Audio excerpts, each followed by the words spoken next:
Where are the chairs? Chairs are inefficient. This meeting will be brief. And loud.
Hello and good evening. Star Trek Strange New Worlds, Season 3, Episode 8, 4.5 Vulcans is over. But we're just getting started here on Live Long and Podcast as we continue our mission to watch every episode of Star Trek Strange New Worlds and talk all about it. Tonight, I am your host and reluctant Vulcan sympathizer, Dave Mader. And we have a great panel here to break down this episode once again. Coming in first, identities, Katras, and the ethics of emotional suppression. He's already diagrammed the fallout. It's the Worldmind, Chris Murphy. I am captivated to discuss a most illogical episode. Fascinating. Coming in next, logic is fine until it turns your crewmates into cold manipulators and war strategists. He's not buying the the Katra cleanse. It's Jody Simpson. I haven't even given me my impression yet, and you already know where I'm at. That intro is spot on. Thank you, Jody. Welcome, guys. Of course, this is a spoiler review of this episode. If you don't want to know anything about this episode out there, go and watch it and come back. Or if you don't care about such things, then please stick around.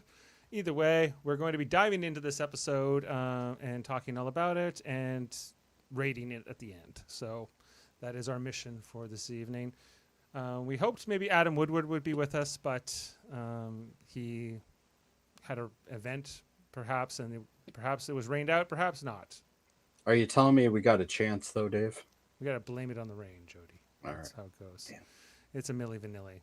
Now, Norman coming in here and live in the comments, as we are streaming here on YouTube Live, he's saying, just remember, we were warned a year ago with that preview clip to cringe. Okay, so let's just get into it, everybody. I can already tell by your demeanor how you feel, Dave. Well, okay. Listen, this episode is not as funny as it thinks it is, but there are some moments I genuinely smiled at.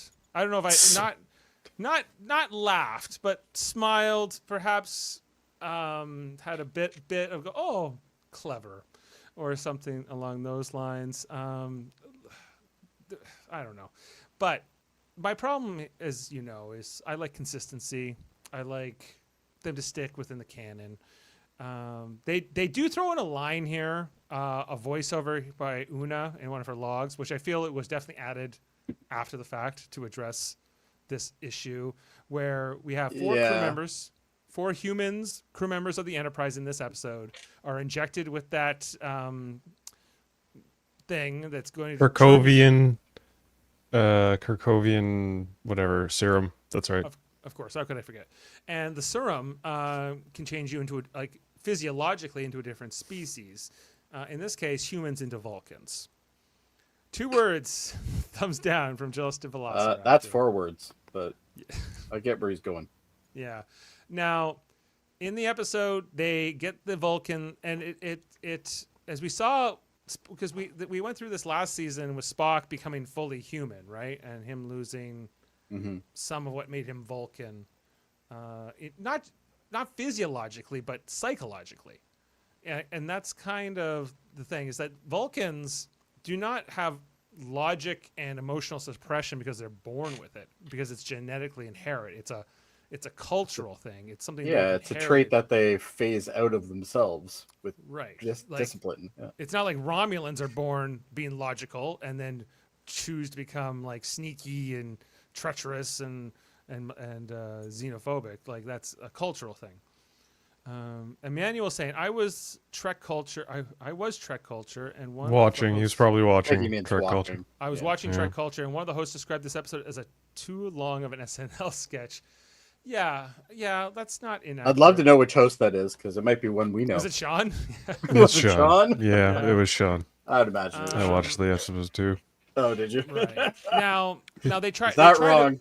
They try to explain away this, as I mentioned, the line of dialogue from the Una that, normally Vulcans they'd have to train years for this, but something yada yada has made this possible, that they turned them into not just Vulcans physiologically but also like fully, and they even have Katras now. Like, they brought in Katra into like the Vulcan soul, which is not something. I think okay, and it's not okay. I don't think it was the Vulcan soul. It's just the Vulcan word for soul. So they kept talking about their Katras being their souls. See, that's exactly why you're here.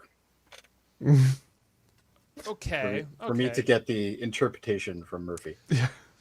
Chris, you might be the most positive on this episode. Presumably, maybe you're not, but why is this okay? Tell me. Well, for me, I enjoyed this episode. I was laughing at many moments. Like full laughs, like ha ha ha. Yeah, like full breakout laughter. There were certain moments that had me like straight up like, this is stupid, kind of funny. There was a point, like the opening of the episode is the worst part in my opinion, but they sort of hammer this as Sean Ferrick had so aptly put it, SNL sketch a little long, but they were, the more it progressed, the funnier it got, because it was so absurd and so illogical that I was just like, okay. But then there was, I believe it's the moment when Spock has a conversation with Patton Oswalt's character Doug, that like the episode really like oh, this is the whole purpose of it, is Spock, I guess, sort of finding peace in being a Vulcan himself. His four closest compatriots become Vulcans, and they start to shit on him, so to speak. They say he's not fully Vulcan and stuff like that, so he's getting it from that end, and he's like, he grew up being ostracized by Vulcans, and then he meets Doug, and Doug's like, your human part is the coolest thing about you, and just kind of like blows him up a little. And yeah, it was the episode had weird takes on general Vulcan culture. The four Enterprise characters, Pike, Uhura, Romulan, as Sean Ferrick called it, and Okay. yeah, Romulan. That's the funniest thing I heard, including everything. Clearly, Sean should have wrote this episode. and yeah, and Pike and all that, and they were like weird characterizations of Vulcans, like Pike was goofy and stuff like that. Like Uhura was more like timid, like was more of a natural Vulcan, and it was a weird presentation of these characters, because like it wasn't entirely what Vulcans are. So yeah, that was rough to get through, but when I got over that hump and I was like, okay, this episode doesn't mean much and it's just for the laughs, it's a big comedy episode, and I started like getting into that, and I started enjoying the bits that go on. Kirk and Scotty teaming together, and it was good stuff. It was a fun episode. Jody, you got anything you want to add to that? You know what? I'm starting to sound like a broken record. We have yet another gimmick episode that kind of falls flat, and we're missing a Strange New World as well. There was one. We never got to see it. I mean, yeah, it's on screen. It's on mentioned in screen. third It's party. yada It's yada. mentioned, yeah, and Yeah. The whole like having Pike do the voiceover credits again as the Vulcan was just stupid. That was I- funny, dude. I No, laughed. it wasn't. Why? I skipped the credits. I didn't know.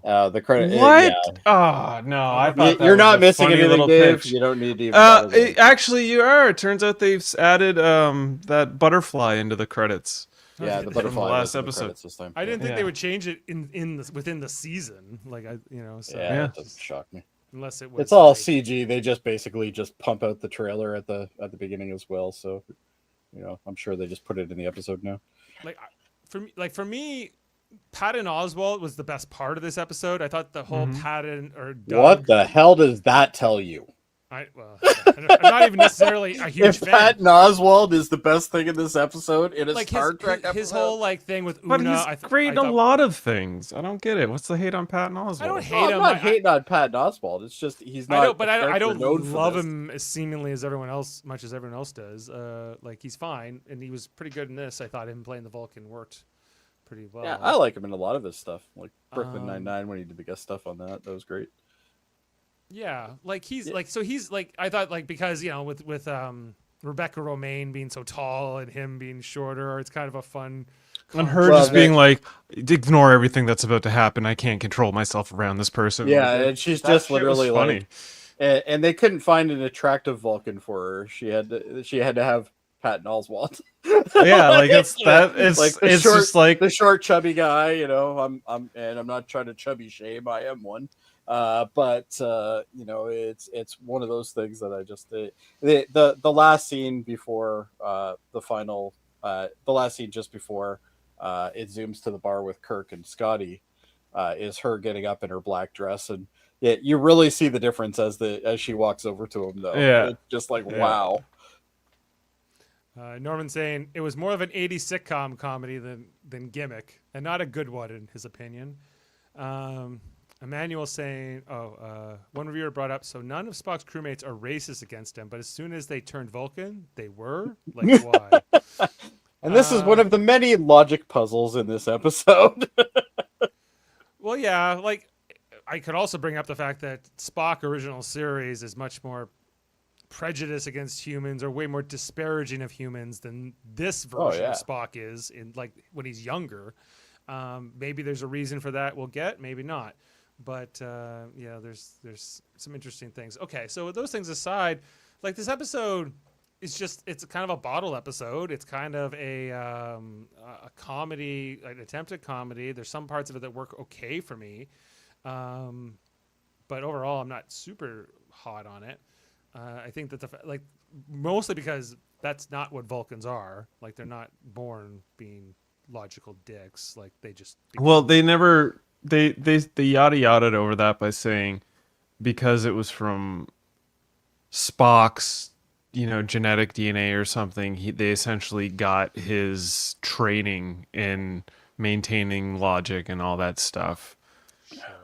okay. Yeah, no, I mean, I'm not not saying it's a great excuse.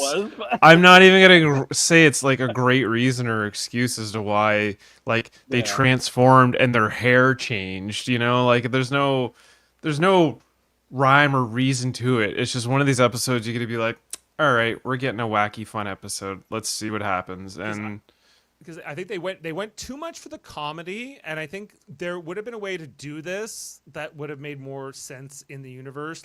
Maybe they're turned into Vulcans, and because Vulcans have these incredibly intense emotions, maybe it overwhelms them all, and Spock then has to do a mind meld on all of them to kind of get them to adopt the logic, the Vulcan sort of mental training, and that's what makes them the dicks, right?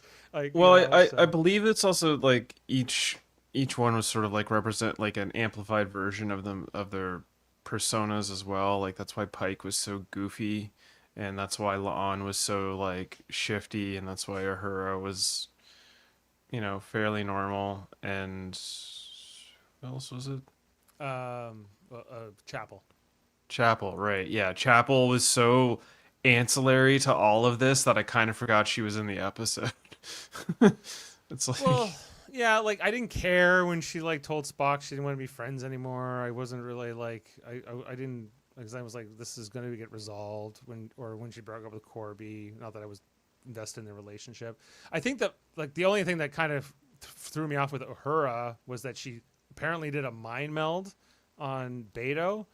yeah. Which you have to like learn how to do mind melds. Like Vulcans are not born knowing how to do mind melds. So like there's just some things like that. I thought she was just going to inject him with the Vulcan serum. That would have made more sense. Like like you want to be good enough, I'll turn you into a Vulcan. Right? Yeah. Even though it would be illogical and unethical. Maybe logical, but definitely unethical. But so is the mind meld. Even True. right. So anyway, you want to jump into this and see if there's anything else? If we have to. Okay. Here we go. So Too slow. yeah, too slow. I have achieved victory. We start off. The Enterprise is headed out for shore leave, as we learned in the first officer's log from Lieutenant Commander Una Chin Riley, coming in here. As they're heading to a specific region of space that I forget. And we begin with a conversation here with La'an and Una talking about shore leave. Why isn't Una's not going to take shore leave, right? She wants to work. She wants to work, and La'an's Una basically being like, why don't you want to take shore leave? Who is it? What do you mean? What do you mean? Who is it? It's Pat and Oswald, I guess. Doug is. She knows Yeah. Doug's in the region.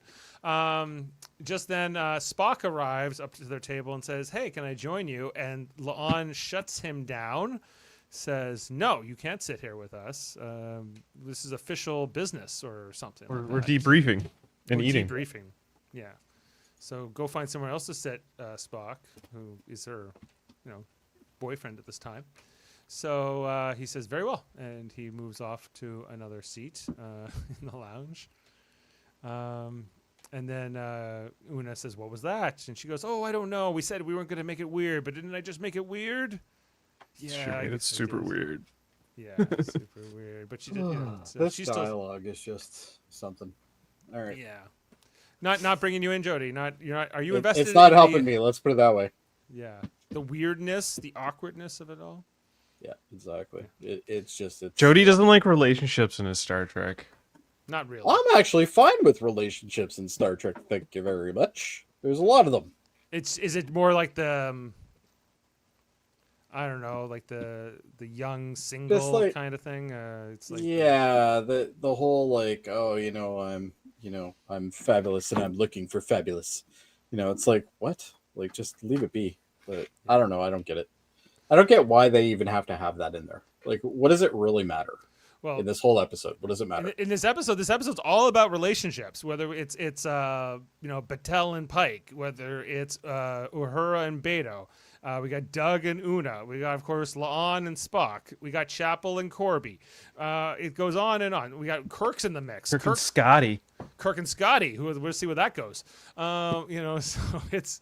But just... do you need like I'm all for the whole space opera genre, but I don't think this has to be it.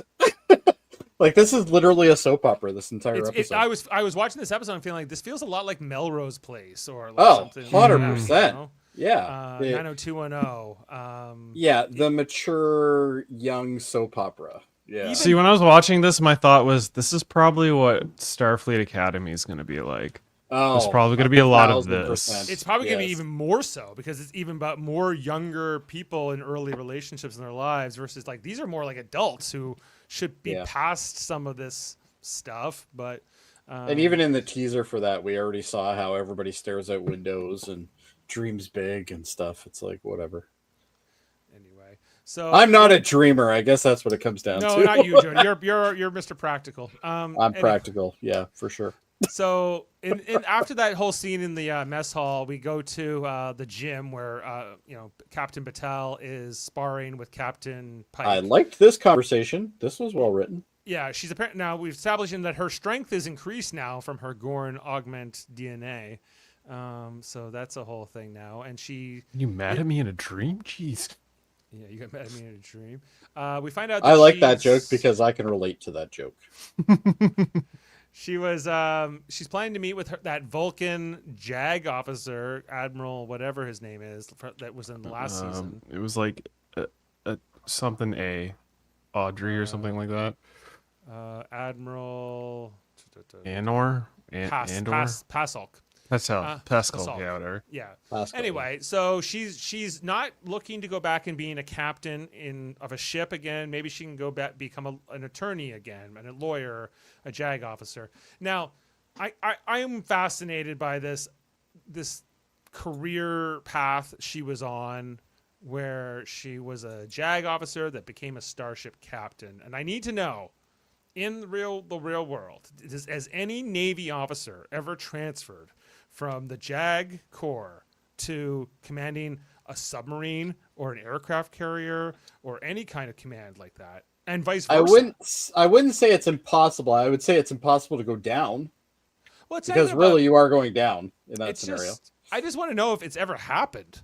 What I would imagine it has, but I honestly don't even know. I don't know. I'll look into that for you, though, Dave. Thank you. I can bring that up on fun facts. I would like to resolve that. All right, let me see if I can find that out. Anyway, so Patel says she wants to meet with that Admiral Pasolk to talk about trying to that being her next move. She doesn't want to, I guess, just be Pike's live-in girlfriend permanently, right? So she wants to get back to her job and doing her thing. Lucifel saying that this is the first episode of the season that made me question the competency of the writer. Each episode having a gimmick or theme isn't quite it. Yeah, well, 100%. I have a feeling Adam is going to agree with that too when we catch up. So I mean, Adam's slowly coming over to my side. This season has really shown that they've kind of lost the plot with this show. Like, the first two seasons there was a bit of an overarching with these like weird side quests, and overall it was like a good showing of Star Trek. This season is so like whiplashy. Like, we're gonna go from one genre to another genre. There's not gonna be a lot of connective material. We don't quite know what direction we're taking this show. We're turning this into the surprise bag of Star Trek television episodes. It's like, what are you gonna get? It really is a Well, grab Strange bag. New Worlds. Sometimes you get a good one. Yeah. Sometimes you don't, right? So they're playing a little A lot bit of of times like you don't. throw everything at the wall and see what sticks. Yeah. This could be a way to describe the approach. would agree with Anyway, we then get called to the conference room where we get briefed on what the mission of the episode is. Now, the mission at hand is going to be over very quickly, but it's a planet called Tazar that is pre-warp that the Vulcans established contact with prior to the Federation. So prior to the Prime Directive and all that, so the people of Tazar only know one alien species, and it's the Vulcans. Unfortunately, they're having some kind of nuclear meltdown on their planet, and there are no Vulcan ships nearby. So the Enterprise is the only option. So they have to go, but there's this whole thing because they've only met Vulcans and they have really advanced scanning technology that we can't just surgically alter the away team to look Vulcan. Can't wear makeup, you guys. Gotta Let's just genome. throw everything into the frying pan and see what it makes. This scene is so cringe. And then, we get Pelia doing the first high five of the episode, which Pike does not know what that is. I think high five. I don't think he knows. Okay, here's the thing, and this is brought up pretty much in ups and downs and whatnot. Their high fives have always been a thing in Star Trek. Their high fives happen often in Star Trek. Pike not knowing what a high five is seems too out of what? Why? I think it was more that he was caught off guard by Patel being Pelia give me a high five. I think it was more of a wait, what? So I don't think you think his reaction was more of a surprise and not a I don't know what that is? Yeah. Could be interpreted that way. Okay. So, I'll accept that. She's like, then he kind of does it with her, but then she goes down low. But anyway, setting all that up here, we get the further briefing from Spock, who explains they need to go down there, fix the nuclear reactor, and they all have to look Vulcan. So they head to sickbay. This is the scene that came out at Comic-Con last year. It was the preview for season 3, where we see Pike, Uhura, La'an, and Pelia, and then eventually Chapel, all get injected with the serum that turns them Vulcans within a few seconds. It does not look like a pleasant experience by any means. Also, shouldn't she be changing the hypodermic needle in this thing, or is it just like one of those like blast the serum through your skin I with hadn't air even thought pressure? about that, but it's probably advisable to. Maybe do it that. phases it into the skin. I don't know. Oh yeah, I could see that. It would be nice to know. I'm willing to bet somebody actually has facts on that. Pelia was all excited about it. She's the only one Busy. who's enthusiastic, and then we see, as Spock says, okay, in a couple seconds you're going to start to feel it. Some interesting physical acting, I think, from Anson Mount when he falls down here. Just his knees, dude. The Yeah. impact he brings to his knees. I was hoping he wore like some type of knee pad for that, but I don't Oh, think he absolutely. did. I think he just He brunt took committed to it. this. Well, Yeah. yeah, he might need a knee replacement one day. But yeah, he really commits to the bit here as we see them all start to collapse, except for Pelia, who nothing happens with her. And she's Oh shoot! I thought this would happen. This happened back in the '60s with the LSD, and the '90s, and last July. I laughed. Oh, I laughed. it was the only thing I pulled from her. Honestly, I had the same problem with LSD in the 1960s and the 1990s and last July. The last That's a July good part. line. I have to admit, I did giggle on the last July part. Yeah, that was not bad. That was good. Yeah, anyway. that was good. So then And we I get the love Carol Kane. I just think she's so. Yeah, oddly but written in she's not this. carrying the show, Oh no, she doesn't need So- to. But this was probably her best bits in this season so far. She's very funny, and she's like I always enjoy her, but I don't need every character to be funny. I guess is sometimes how I feel. Okay, Adam's just starting it, so maybe we'll catch up with him in the end. So he might not Anyway. be here.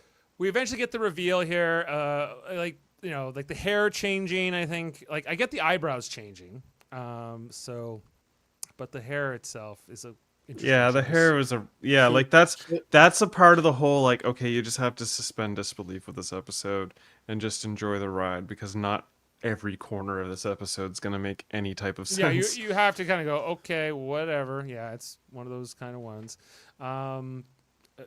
Does anyone like their Vulcan look more than another for any of these actors? I thought Lon actually looked pretty good. Yeah, Lon's look was good. she looks However, like a somebody in straight-up our comments Romulan. Did mention that Romulan. later on. She doesn't have her ears on while she's in a fight. Yeah, Why but not? that's because okay, I saw that comment. And I was gonna address it when we got to that scene. Well, we The can reason why address she it did- then. Yeah, okay, I'll address it Okay, then. But that's you have an answer, and that's the key. I have an answer. Yeah. All right, good.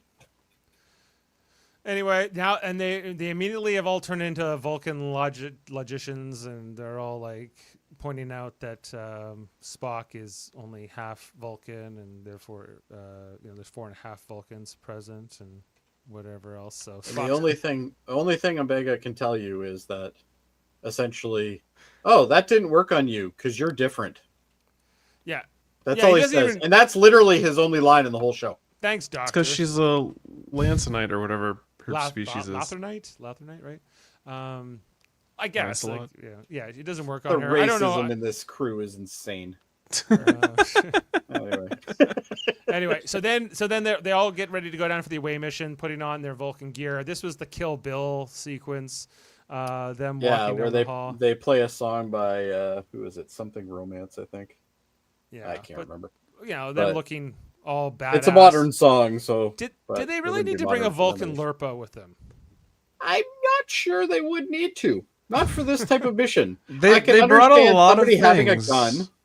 Yeah. I get that, just in Yeah. case shit goes Sure. south. But yeah, I'm not sure that's practical. Well, just for him to spin it while they're walking down the corridor. I think that was the only reason. He also, if you notice, he's got like the thick ass boots on, and everybody Mm-hmm. else has like just their normal boots or something smaller. Okay. So To make him look It- taller. no, I don't even think it makes them look taller. I think it just makes them wider. Oh, okay. I guess because he's the leader. Maybe he has a different footwear. I don't know. Scotty then is running. I the did like these transporter room. outfits though. Yeah, they were fine. Yeah, they looked Vulcan.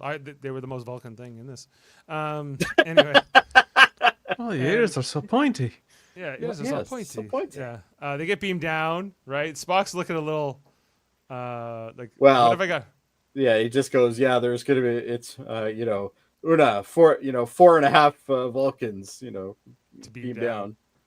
And he just looks at him like, oh, screw you. We also find out that Spock only half smells compared to full humans to them. Yes, I needed to know that actually. I'm so glad that they brought that in. He smells bad, but canon. not as bad, I guess, is what they're trying to say. How does he smell himself? That must be terrible. So then they beam down, and then we get like the report back out of the bridge.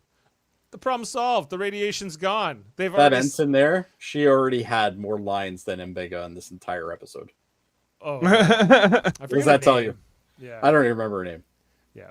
She's Anyway, fine, but the radiation's fixed. They stabilize everything. They make Pelia look really bad, according to her. Show how fast it can all be done. But it's Vulcan efficiency for you. So the strange new world and the mission at hand is kind of all said and done before anything really happens.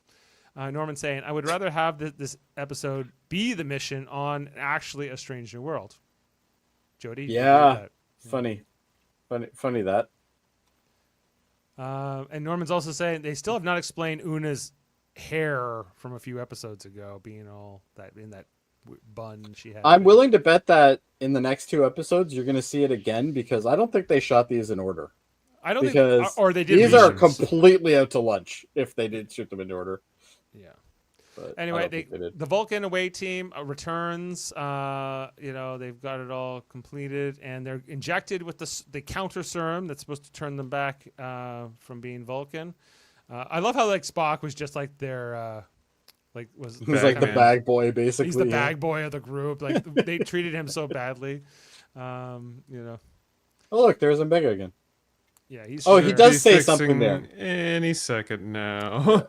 Yeah, they get the counter serum, but If then you nothing's are happening. not confident on how long it's going to take for this to happen, why are you using this? This Yeah. seems very unsafe. I feel like you should have tested it and then tested it before you did it on 4 people. Yeah. Maybe one of them send one person to do it. Why did Or, you yeah, need all like those? testing- Technically, they tested it on Spock. I mean, But he's a different species, like technically. So he's He's already been through it. Just give it back to him. You know what you're going to get. Yeah. Anyway, we don't know. Will they be Vulcans forever? Let's find out. That's our teaser for the episode. Head into it. Spoiler? No. Written by Dana Horgan and Henry Alonso Myers, and directed by Jordan Cannon. I wish many curses upon you.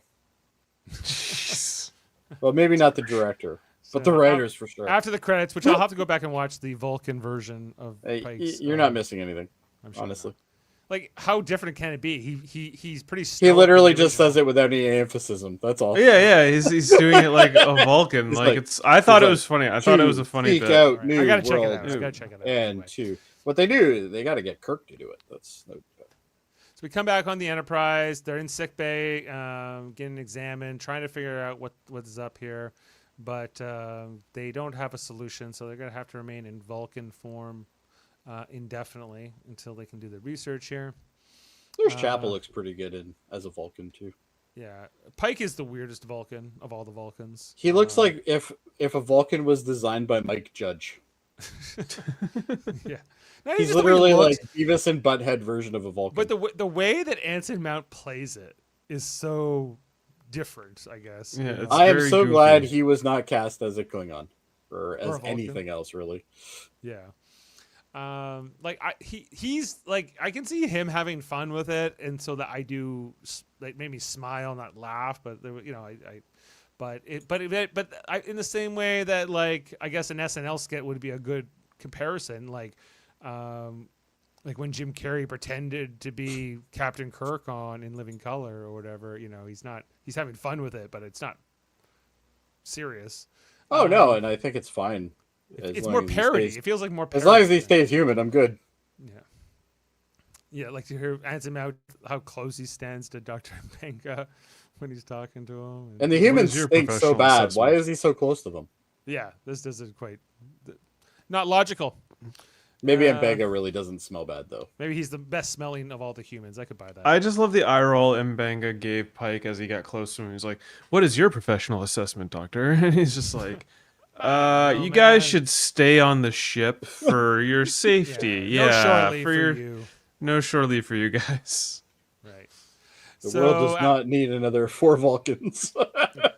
After sick bay, we then see Uhura catches up with Beto in the mess hall, who she says that he is not interested in their first. I didn't take my screenshots here, but not interested in their first date. It would be illogical to do it.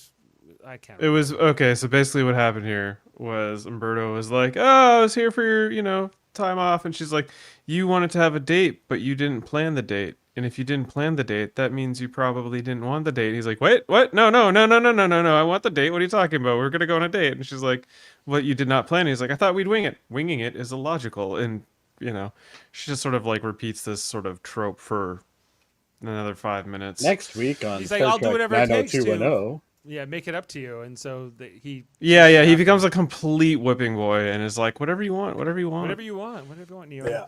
Okay. Anyway, another question here from Emmanuel. Also, why are they still allowed to perform their officer duties? Starfleet won't logically allow them to continue their duties until the situation's resolved, especially after one of them starts being all shifty like La'an. But I don't know. They're also like, we'll deal with that when we have to deal with it, which is kind of what happens in the episode. Anyway, so then Scotty beams aboard. Guess who it is? Kirk's here. For no reason, again. But, well, they're on shore leave. The Farragut just happens to be nearby. It has one nacelle. But I guess they're looking for an excuse to establish more of a relationship here between Kirk and Scotty, earlier in the timeline. So, Which I think Also, these that two looks- actors do a good job of playing on each other. yeah. That you looks guys- like the coat from Tomorrow when he got the jacket from Yeah. Dundas Square. It's a nice West. jacket. Yeah, from Roots or Oh, wherever I never even put wherever that he got it. together. You're right. I think. Yeah. Yeah, I think that these guys work well. My complaint, Scotty, this actor is so much younger than Paul Wesley, and it's really throwing me off because Scotty's older than Kirk. But whatever. Listen. As a gentleman of age that looks younger than he is, it happens. We maintain good health. He hasn't started drinking yet. He had Right. mentioned in this episode I could get into scotch. Give him does. another 10 years of heavy drinking, and he's going to age by 30 years. But the original series is starting in 4 years from this point, right? So he's already gonna be a drunk. by 4 then. years of drinking, and he's going to age 30 years. I mean, come on.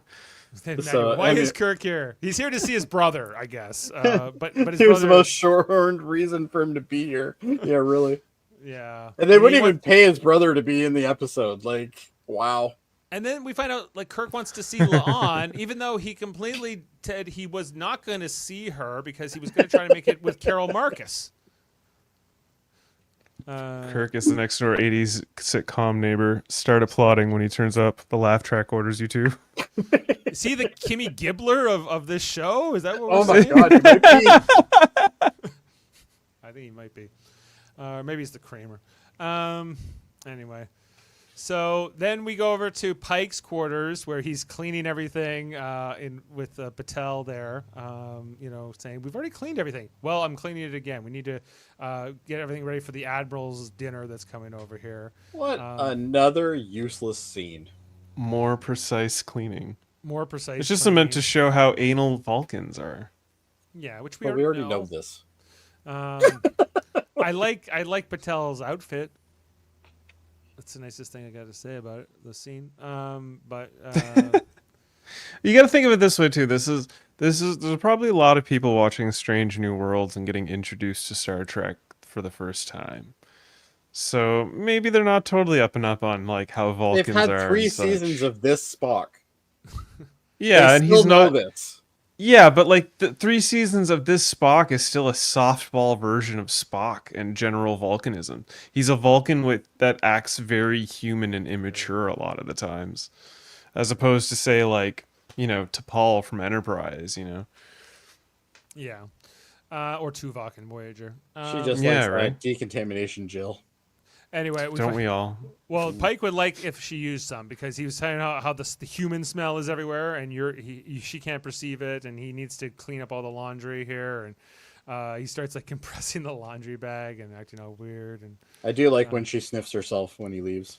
This was one of the moments I'm watching the episode. I'm like, what the fuck is happening in this episode? right, I was like, this. Okay, we'll get there. But down in the medical lab, we see sick bay. I guess Chapel's trying to extrapolate the serum to reverse all this. She's apparently doing many experiments. She's getting 7 experiments at once. Apparently, being Vulcan, it means just to be on like Ritalin, Jody. It does appear that way, yes. Now we know that Vulcans sleep less than humans, which begs the question: do Romulans also sleep less than humans? I don't know.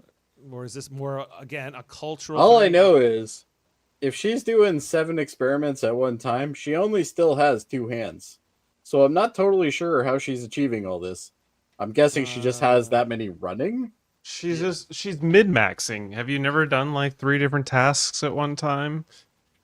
No, No, it's I not don't very think Jody efficient. has. No? Okay, this is definitely an ADHD thing. So a lot of times I'll start something, and then while I gotta wait for whatever portion of that to do, I'll start something else and get that going, and then while that has to do something, I'll go finish something third. Well, yeah, like stuff like cooking and stuff, yeah. Yeah, But- so she's basically doing the same thing with experimentation. So she's going to run an experiment. There's going to be some time before she gets some results. So while she's waiting for the time of the result, she's going to start another experiment. But then you're And then just doing juggle one them. thing at a time. I mean, she's doing one thing at a time, but she's running 7 experiments. She didn't say she was doing 7 at the same time. Like, she's running 7 experiments at the same time, but she's not doing 7 things at the same time. We should probably just move on. Like, Yeah, let's 'cause just move on. Jody's like, what do you mean doing 7 things? This is at once? stupid. This is dumb. So, This is stupid! anyway, so then it blows up, but I think Chapel is, I don't know, she's going really intense with the with her work now. Is the main point of this scene. Yeah, that's some She's good super efficiency. science mind, and then she's written off for the rest of the episode after this more or point. less. Yeah, I think that Mbenga's like, why don't you get some sleep or whatever. She's like, no, like, get out of my lab is basically her response.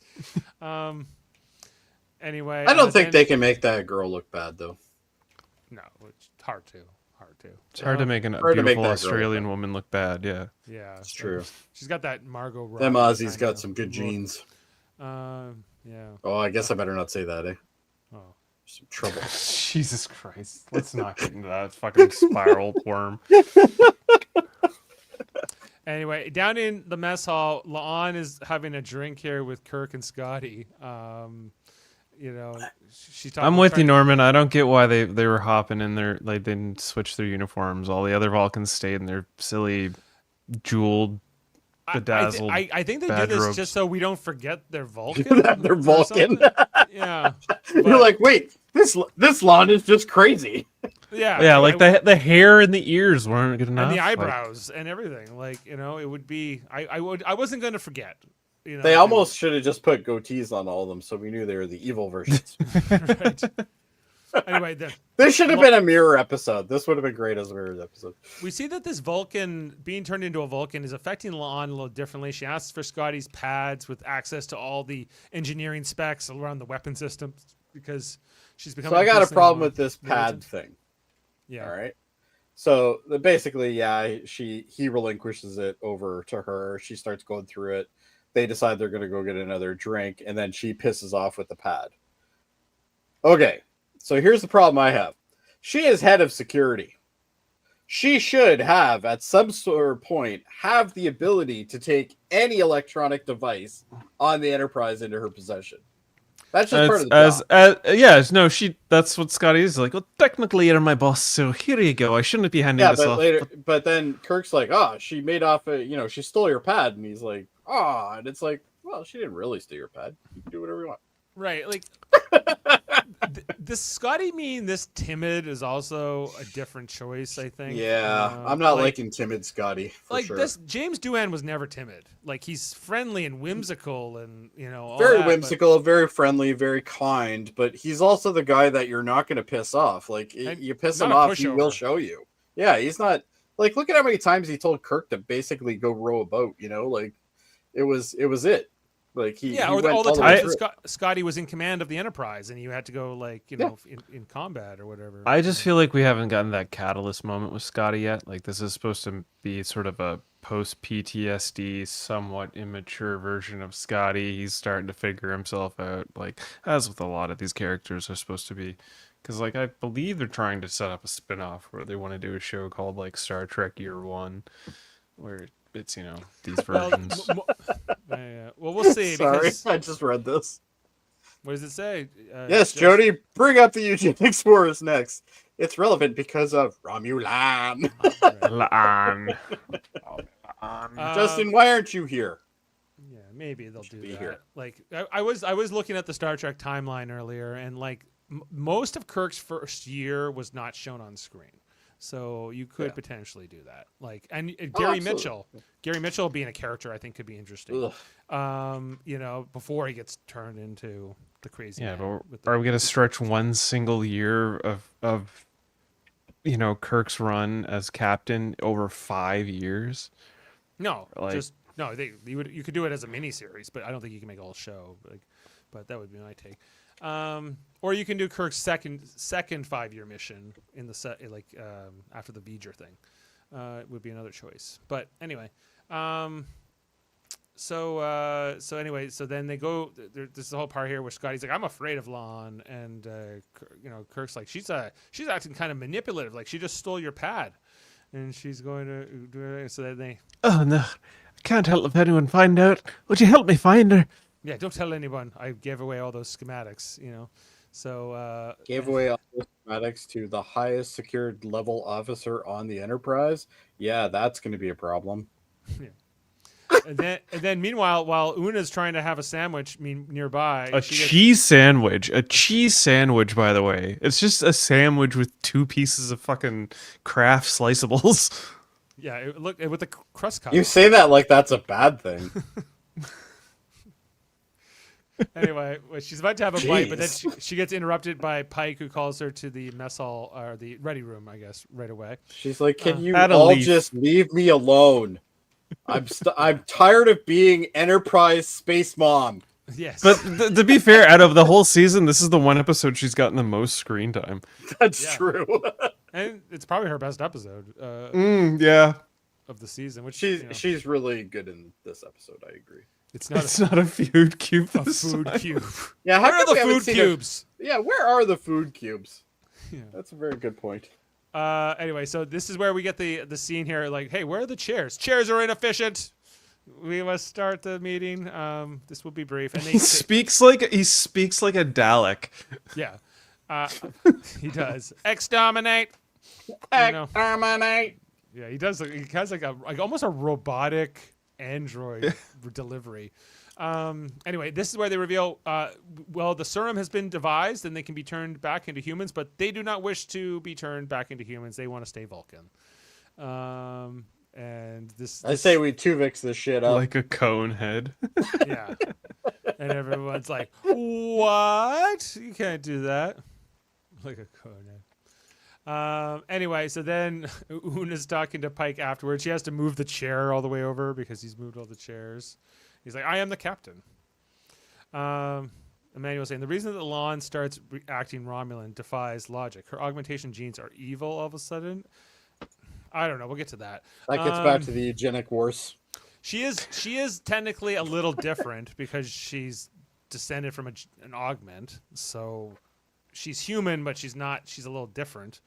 So it could affect her DNA potentially different. It doesn't make full sense anyway. But Okay, well, I won't forget. I won't forget, Norman. that's news to me because I didn't actually stick Oh, around for that. Don't worry. Oh yeah, I was gonna point that out. Because You I was guys like, surprised me I on look it. at the bar and I'm like, there's 7 minutes left in this episode as we hit the credits. I'm like, what the hell's going on? Oh shit, I missed that. I turned it off. I was like, yeah. this is so It was stupid. pretty funny. It's pretty funny. Anyway, Oh, okay. the point of the Una Pike scene is that Una tries to raise her objections. Pike's not having it. That scene's ends. So then, all the other crew members like Ortegas, Batel, we got Mbenga, we got Pelia, Una, and Hold Spock on. present.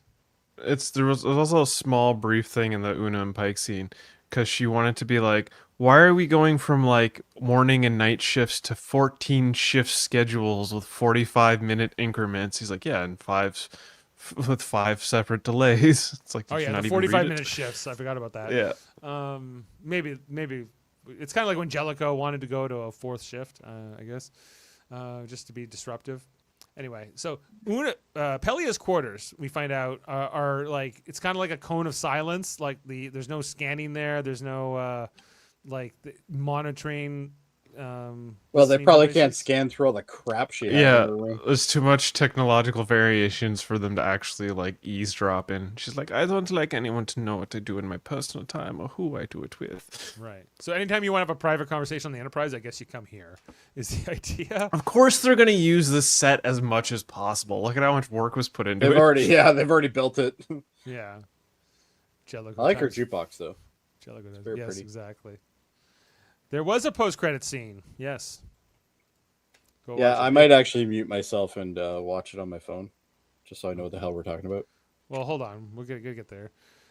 They had this whole ethical debate about whether, is it really them deciding they want to be Vulcans? Do they need, is this somehow a mental health issue of some sort that, is intervention coming out? And they said that there's no way to really know. I don't know why Spock doesn't propose a mind meld, with all of them just to see, but they don't come. Because I think they talked about that, and it was like, well, there was a whole chakra thing, and he basically was like, I'm not that familiar in the practice to do it safely. So like the mind meld was a part of like getting in touch with their spirits and whatnot. So, And so, he just so you wasn't have to be capable. trained. Yeah, he has to Yeah. be trained to do So that. her doing the mind meld on Beto is completely irresponsible. Complete garbage. Well, yeah, that's one of the like. It's like, what? How did she just figure this out? But like the other thing too is, as always and stated, Star Trek between scenes is not usually linear, and there's vast periods of time between each scene that could pass. So maybe within the time we saw her have the conversation with Beto to the time we figure out that she had a mind meld, she taught herself or did some reading, much like La'an and Pike were like, due to my past missions, which was this scene right here. Sure. Speaking of which, Sparky's saying, can you not wait for the Muppet Show in season 4? Oh joy! I think that's We're gonna get to this. all right. Okay. So At that point, I plan on having a very well-established drinking problem. That's what I'm gonna do. we have this I'm just scene gonna take here. mushrooms and watch it. Oh no, that's a good idea. Lon is in the Jeffries tube trying to figure out her thing. She has the scene here with Pike, who they talk. Basically, I don't know. I didn't need this scene, but So yeah, it was like they secure, know it about. was They like both know about security breach? Romulans. Yes. No. Hang on. Well, okay, so it was like he's like, "Is there a security breach in those Jeffries tube?" And she's like, "Yes, I need to, power up the weapons to stronger so we can battle." And then he's like, "You're acting strange." And then they start alluding to the fact that they both know about Romulans, but they're not willing to talk about it. And then they're just like, "Okay, how about on this count of 3, we both say it?" And they're like, 1, 2, 3, Romulans, and they act shocked and like, "We should stop talking about this immediately," and then walk away. Right. Never. I talk thought about it was kind again. of funny. Yeah. I know. LSD in July. LSD in July. Anyway, the shock here. We'll never speak of this again. Please don't. Okay, Sparky's saying that's why Star Trek is dead. Let along Crusher doing it with her grandmother's ghost from Star Trek Next Generation. Haha. That's a great episode, Sparky. I know what you're talking about. Don't. I agree with Sparky 100%. Yeah. Talk You about gimmick episodes. That was a gimmick episode. It's a But fantastic hour. I will give them credit. They went to a strange new world. They did go to. It was Scottish, but they went there. And It was that's some what sort of made it weird strange. Scottish world. Yeah. That's the scene in the mess hall here with Ortegas, Erica Ortegas, and Beta Ortegas and Uhura, with Beto acting really weird and He's all mind melded and just like, no, it's more logical if we were to do this. And she's like, Yeah, what? but- We're gonna get vegan soup. yeah. Chris, he's been turned into a vegan by the mind meld. Was this Yeah. an improvement? That might be the worst fate ever. So yeah, I thought this scene was kind of funny, where they're like, "We're gonna have vegan soup." And she's like, "Vegan is vegan the same word in Vulcan?" And she's like, "Yes, it is." It's just like, He's like, but she's like, like, what about "Bacon?" bacon? Yeah, bacon. But then she knows something's completely weird and wrong with her brother after this scene. We then see in the next Speaking of scene- people who don't have a lot of words in this episode. who? Erica? Yeah. Oh, yeah, she doesn't. Then we got Roger Corby on the subspace communication here with Chapel, where she's believe he's breaking at up with him. Luke's uncle's house. Yes, he's on Tatooine. On Tatooine or something. In his best Han Solo look, I guess. Yeah. He's what he's going for here too. Spock walks in just as he hears this, and she goes, never mind. I'm breaking off all relationships, including Roger Corby. So she hangs up on him, and then she tells Spock, "And we are no longer friends. I am breaking up with you as well. I have no time for any socialization in my life. It's all about work. And I didn't. So she turns into the nerdy girl on 90210. Yes. Okay. This had no impact, in my opinion. No, this scene. not at all.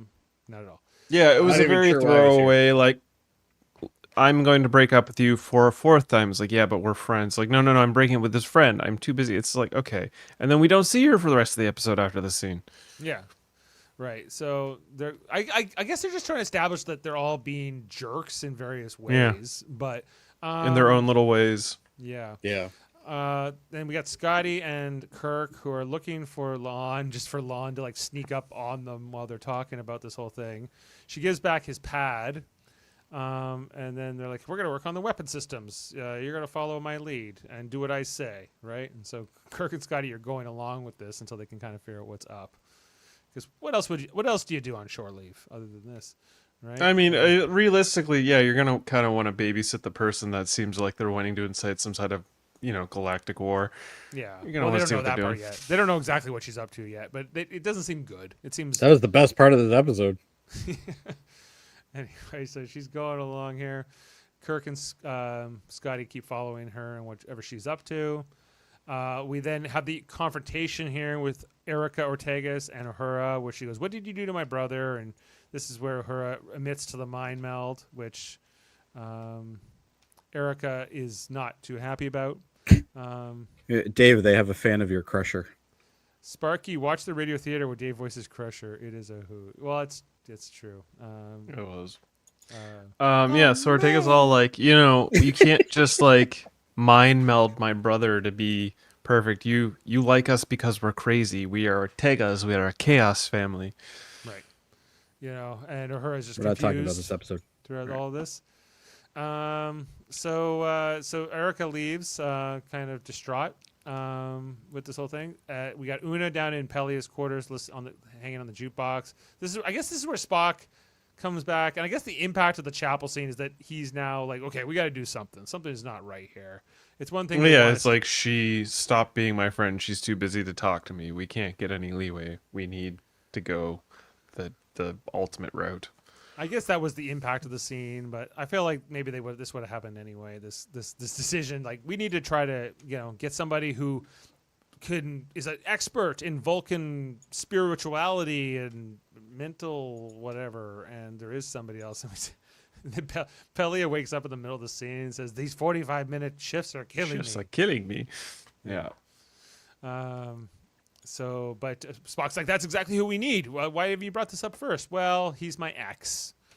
And there's a walk and talk where she explains that they broke up, and she might not completely act like herself around her ex, but her ex is exactly who they need. And first we see this guy who we expect is her ex-boyfriend. I guess who you would imagine would be Rebecca Romijn's ex. They should have got John Stamos just to come in for just the one scene. I think what was her like current husband there, buddy, who was Jerry on O'Connell? Lower Decks? Jerry O'Connell. My brain was like, oh, it'd be really funny if it's Jerry O'Connell, and he's just dressed up as a Vulcan and he plays some other character.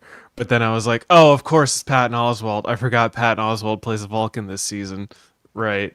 And here he is. And she's completely like infatuated with him, and vice versa. Like they have it goes both ways. Spock, not quite sure what to make of all this. I need to envelop all 15 years of you.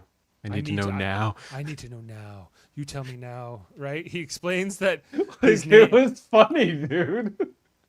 Right, we find out that Adam Oswald is a Vulcan that comes from a school of thought of appreciating humanity and everything humanity has to offer. We'll get to that comment after this episode. Yeah, that his name is Doug.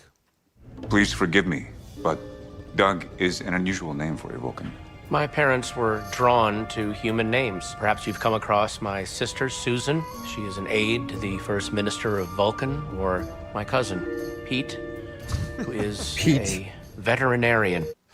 I want to meet veterinarian. Pete, the Vulcan veterinarian. Veteran, right? Pete, It only Vulcan could have got veterinarian. better if they called him Victor. It was so like as I've mentioned, I think Patton Oswalt's my favorite part of all this. Like his the character that he plays and some of the delivery. Then Una makes up the story that they're married. Spock and her are married, so that she'll have a plausible deniability that she can't get back with Doug. It doesn't seem that it matters to Doug though. She tells Doug that Spock has a very big lurpa, which as we see. And he like casually looks down at his pants, just like Yeah. So we now know what the Vulcan word for penis is. Or a Yeah. euphemism. Yes, Yeah. the lurpa. This was another scene where I was like, "What the fuck is happening right now?" Because she's Right. like, "We have 2 children," We have and I'm just kids. like, "Why are we saying this?" Like, there's no discussion about what they actually want him to do or need him to do. None of that's discussed here at all. She just can't control her brain around him at all, so she's just a like spewing horn anything. dog around. So then, like Spock pours, like the drink on her. Well, before we move on, there was that part where she was like, "What are our kids' name?" I think. Didn't they say one of their kids' names was Susan, but also known as Doug or something? Like, Yeah, also known as Doug. Susan There's slash a complete Doug. coincidence. Yeah, complete coincidence. He takes care of the Salat. The There's a Salat. lot. Salat who ate its tail. Yes. That's a good one. Anyway, so Spock gets rid of Una, says, "Get on out of here and let me handle this because I don't know what the hell's going on, but it's nothing good." Right? So one last gaze here from Una. And finally, then it's just before we get back to Spock and Doug, we have the scene in We have Pike's to use the quarters. kitchen set now. Have to use our kitchen set. Yep. Where Pike has created like some kind of sorbet with greens. Oh yeah, it was It looks like seaweed name on the of- top. yeah, it was like a I forget the name of it. Damn it. I remember. Anyway. All I know is you're shitting green after this. Yeah. No Well, doubt. apparently it doesn't taste too good according to Captain Patel. Leek sorbet, I think it is. Is it leek sorbet? Wow. Yeah. Anyway, Admiral. So fucking green onion sorbet. Yeah, it wouldn't be good. Anyway, Admiral Pasalk's here. Aqua. They're talking about everything, and we see Admiral Pasalk very happy with Pike being all Vulcan. They're all like chummy What with the each hell other. is going on buddies. with his uniform? Whose? Not his. The other guy. What do you mean? What do you mean? I just don't like it. You don't like it? No. What do you like about it? The bars on the top. Is he an admiral though? He's an admiral. Oh, I don't care if he's an admiral or not. That doesn't bother me. It's the fact that it's got this big ass gold accent on it. I'm Like- okay But with it. he needs Anyway. more. What is it? in Lower Decks. Look at all my pallets or whatever. Remember Yeah. that scene in Lower Decks where there's that one admiral? He's like, look how many shoulder pallets I got. How many epaulets? Yes. Epaulets, yes, that's the word. Yes. That's when you want I to be a like vice it admiral. in the Orville. I don't like it in this. All right. Moving on. So anyway, there's Pasalk is talking to Patel and then, about coming back to the Jag Corps, but then Pike, chimes in and says, "Well, she just had the whole Gorn DNA thing and you probably don't want her to go." Yeah, It's an would want this overstatement on hybrid. her health. Yeah. It's an overstatement on her health. She's got a lot of procedures to go You through. don't that want could this interfere hybrid. with her court Yeah. time. This is a problem you don't want, Admiral. And she gets mad at both of them, saying that It's they're- bad enough I have to deal with it, but you got to deal with it too now. Right. Listen here, pointy ears. You're not gonna dictate my future. So yeah, she tells off. Look at his face. Tell me that wasn't a Mike Judge moment right there. Oh yeah, it's pretty funny. Anyway, she gets mad at Pasalk and Pike, and she kind of throws them out, and then he collects the sorbet, which she says sucks. And that's about the end of that. Right? Apparently, not Yeah, as she gives bad him the as honest soup truth. at the end. Yeah. She also tells the admiral that he basically sucks at his job because he thinks he's so high and mighty, and that he doesn't actually, because he's logical, it doesn't affect his judgment. When he actually finishes his judgment. Have we been so long that it took Adam? Adam was able to finish the episode. So I started the episode on my background there, and it already finished like 10 minutes ago, 15 minutes ago. Well, every time I try to get through a scene, we have some interesting things to say. Adam is audio only right now. Yes. And we can't hear him. Anyway, so we got Spock and Patton Oswalt, Doug. This is where Doug agrees to help Spock if Spock will help Doug later on learn about humanity, which Spock agrees to. Oh yeah, this is the pivotal scene in the episode that kind of won me over for the whole thing, because this was the scene where Doug's like, your humanity is, as the old Earthlings would say, very cool. He would just kind of like fanboy over Spock's humanity, and Spock's like, I'm not married to Una, and I'll tell you all about humanity if you help basically save my friends from becoming Vulcans. Right. So he agrees to that. Then down in engineering, I guess, this is where La'an is getting ready for her plot to start a war, and Scotty and Kirk don't quite know what's up yet. And then La'an asks Kirk to reconfigure the weapons. He's like, maybe you want to tell me why? And she says, oh, I'll tell you why. I'm trying to get the Klingons to attack the Orions, to attack the Tholians, to attack back at the Klingons or something. And so Kirk she's says, basically Space Trump. Right. No, she's Space CSI. Space CSI. Or not CSI. CIA. CIA, Yeah. Okay. And so Kirk's like, okay, no, I'm not going to do that. So she gets mad at Kirk and punches him out. And then she got scared little Scotty here, the little church mouse, then says, she's like, help me or I will kill you. Right. He's like, I have no intentions to fight you, Commander. He's like, you're smarter than the other one. Right. After she kicks, So La'an is already genetically engineered to be stronger. And then she gets she gets Vulcan DNA, so she's even stronger then. So like, she should have killed him. You know what? That's a good point. Maybe she pulled her punch a bit. Yeah, she probably pulled her backhand a bit. She got feelings for Kirk. She's got some feelings, yeah. Anyway, ultimately, Scotty will trick La'an into pushing a button here to. Just press that one. No. I love how he waves Kirk off. He's like, Scotty. He's like, let her press the button. Let her press the button, which for a Vulcan who's supposed to be super smart, she doesn't pull that off. She gets electrocuted here. I do like how the electricity hits all of the gemstones. Yeah, he cascades around the gemstones. That's a good visual. I didn't notice that. Yeah. Well, I wouldn't have noticed. I didn't notice it originally. It's only because of Dave's screenshot. And then so she's down. Kirk's impressed, and Scotty and Kirk have kind of a moment here where they work together. And Scotty's like, half the things down here you touch are gonna kill you. Yeah.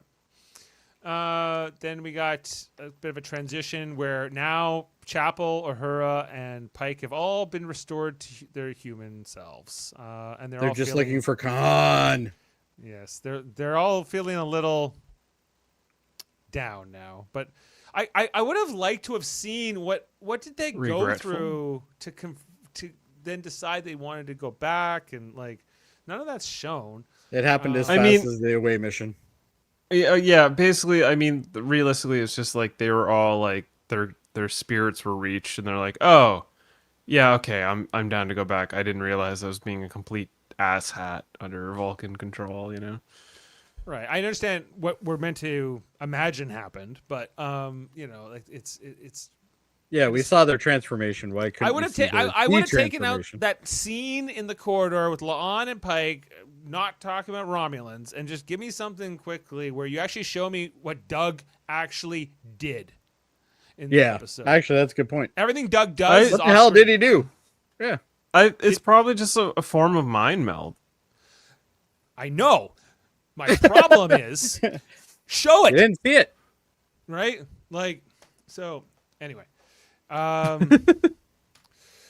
This is where Pike's like, "What the hell did I do?" Marie's gonna be so. I mad at me. made so many bad choices. Yeah, who just like, "Oh yes, you did." I gotta It was here. like, I've been there. I've drank a lot. And Chapel is like, "I need to apologize to everybody, but maybe after sleep." And then they go, "La'an is not whatever they didn't work on La'an, so now they need to try to figure this out." So then we go inside of, I guess, the spirit world, the vision quest of Yes, La'an. and this is why she doesn't have pointy ears, as Sparky had pointed out earlier. Ah, in one of the okay. comments. I didn't catch that. Yeah. Yeah, she's also in what appears to be Cetacean Ops. Yes, which is awesome. Yeah, which I didn't know this ship had.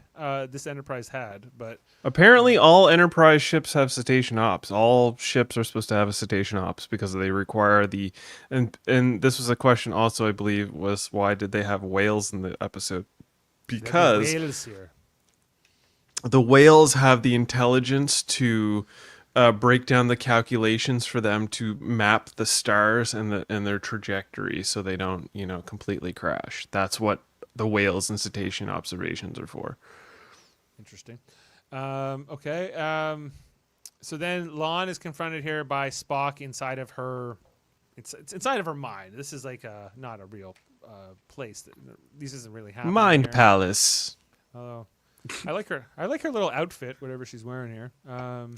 It's her dance outfit from like 2 episodes ago. Oh, Yeah, that's good. it's the same outfit. That's good. But I'm okay with it anyway, too. And Spock says you're resisting because your genetic engineering and your need for control are throwing this off. And then she's like, Yeah, well, so this is where Sparky had mentioned, her, or was it Sparky or Norman? Either way, one of those two had mentioned she's being evil because of her Noonien Singh genetics, and that's what's making her Romulan on. Yeah, Romulan on. But yeah, defies logic. Her augmentation genes are evil all of a sudden. It's like, well, they're more ambitious. The thing about being augment is it makes you a more ambitious human. It makes you more want power. You crave power more. That's how it's always portrayed. Like Yeah. And so that could be like a need for control. Like, what does La'an say? She's like, we need weapons, but even more deadly ones and more. we have to control space. There's a lot of it, and we need to control all of it. Right. It's like So there's is a it- lot of space. That's why they call it Which space. isn't very much of a Romulan point of view. Like, Yeah, so I think to lean on the whole like her augmentation made her evil. I think the augmentation potentially altered the Vulcan genetics of it, which leaned in on the more Romulan side of Vulcan genetics, and that's what made her Romulan-esque. Yeah. Emmanuel. Yes, asked me she too, has no Vulcan ears in this scene Was because it's a Bashir spiritual thing. the other genetically engineered main character, and La'an is not even technically genetically engineered per se. Like, her ancestor was, and so she has that passed down to her. But she was just born like normal. Anyway, but Emmanuel, was Bashir ambitious? Yes, and Bashir, I'd say, was ambitious. He held back a lot, right, to hide his augment status. He was more in hiding, whereas with La'an, it's kind of known.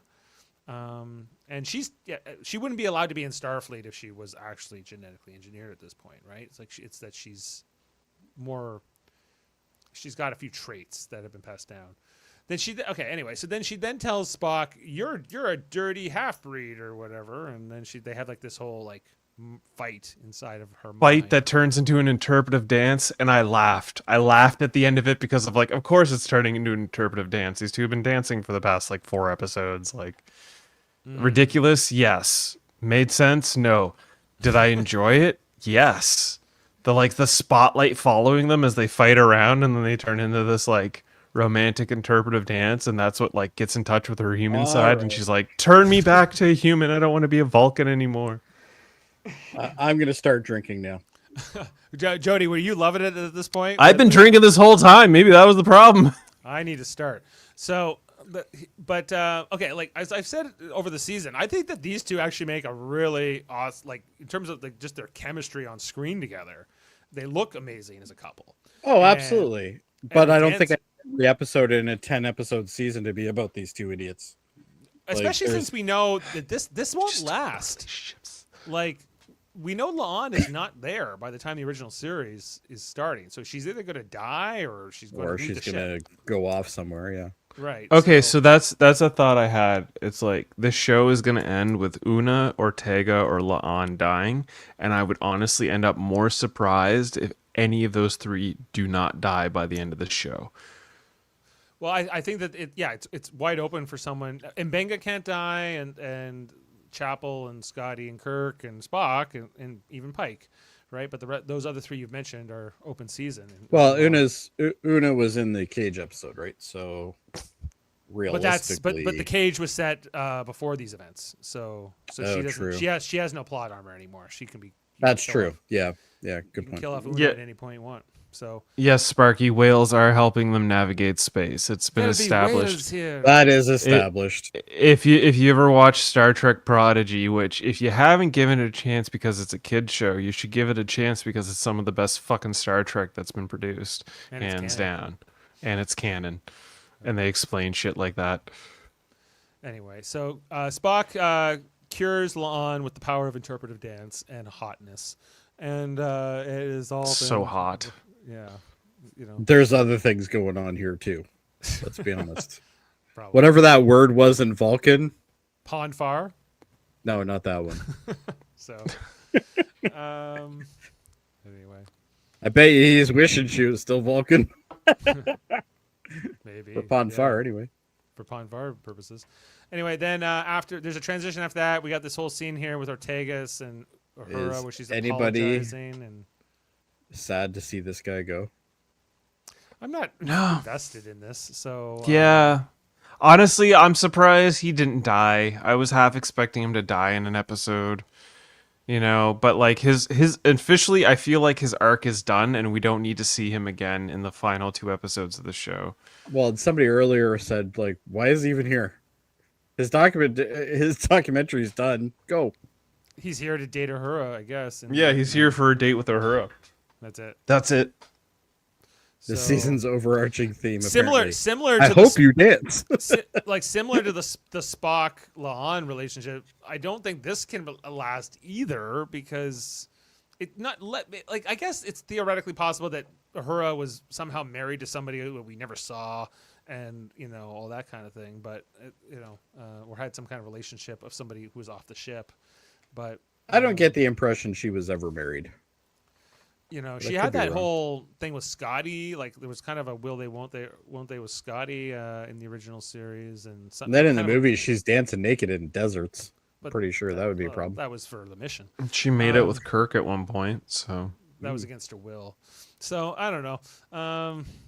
But that was being controlled by aliens. Anyway, die, Beto. die Beto die. Oh, literally for the, The last Beto the. He means the Beto the. Yeah. Anyway, It's German. over I see. in Pike's quarters, they're doing dishes. So I guess they had dinner in silence before this. So She's pissy she's though. pissed. You can tell by the look on her face. This is like, I hope you got the look on his face in this scene. Oh. When they get the call. Not this one. It's not this one. No. But Keep this going one's still through pretty it. good. Yeah. It's like, well, but Commander Patel, Captain Patel, we have a call for you from the Admiral. And she's like, oh God. She's like, just She's get it expecting- over with. expecting him to tell her to go, he's not going to take her. But then she says, he's like, I'm retiring and I want you to take my job. Meaning, I guess, get promoted to Admiral, right? Like she would like that would be a promotion. And This is the look. This is the look that's like, I'm out of the doghouse. yeah, It's like they're like, I'm out of the doghouse. I'm not in trouble anymore. That's the look. right. So if Pike hadn't completely screwed up that dinner in Vulcan form, that Salk wouldn't have been impressed by her outburst and therefore wouldn't have offered her the job, maybe. So Pike actually is like, am I forgiven now? It's kind of his point here. Oh, that look on his face. It's okay. Am It's I fine. forgiven now? I guess, if Una's gonna, or not Una, if Patel's gonna do anything, then I guess going be the head of the JAG Corps is not a bad gig. Then Roger Corby's here. Yay. To see Chapel. The most awkward 3-way date ever. Yeah. I want to apologize to both of you because I was a dick for my Vulcan actions. Let me kiss you in front of my ex real quick. So sorry. Let's have This a is nice, friendly, polyamoric dinner. I don't care if you're human or Vulcan. You should know better than to do this. But, yeah. I kind of thought Star Trek Enterprise was bad, but honestly, this stuff makes it look like, no doubt, Sparky. I wasn't always a huge Enterprise fan either, but it took... As someone that recently watched Enterprise, it's good. Enterprise is good. It's fine. Yeah. Am I frozen? It's not all... A little bit, yeah. Okay. Yeah, you're frozen. What's going on? Chapel made really bad plomeek soup, which Corby doesn't know the difference, so he says it's fine, but Spock says it's bad. And then Your soup is unsatisfactory. not satisfactory. She tries it, and then she's like, "Oh my god, this I'm is so bad." sorry. Stick to the food cubes, everyone. Too much salt? Too much salt. Salt is not naturally part of the food, and therefore is illogical.